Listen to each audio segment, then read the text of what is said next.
नमस्ते, मी अमर शिवाजी वडार, लोकनियुक्त सरपंच सांडगेवाडी या मतदानाच्या जिल्हा परिषद व पंचायत समिती गटाचा मतदान चालू आहे। आम्ही या ठिकाणी आता सेल्फी पॉइंट वगैरे उभा केलेला आहे मतदानासाठी।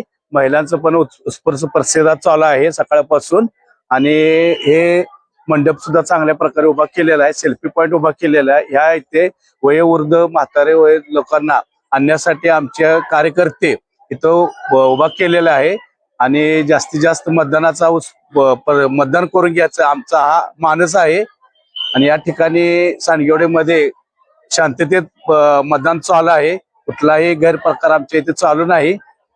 डॉक्टर बाबासाहेब आंबेडकर यांनी जी घटना दिलेली आहे, संविधान लिहिलेलं आहे की प्रत्येक नागरिकांना मतदानाचा हक्क बजावण्याचा आहे, हा सगळ्यांनी बजवावा असं मी सांडगेवाडी लोकनियुक्त सरपंचच्या नात्यानं मी सगळ्यांना सांगतो। मी सुद्धा मतदान केलेलं आहे, आपण सुद्धा मतदान येऊन करावे अशी मी सगळ्यांच्या गावच्या वतीने मी तुम्हाला विनंती करत आहे।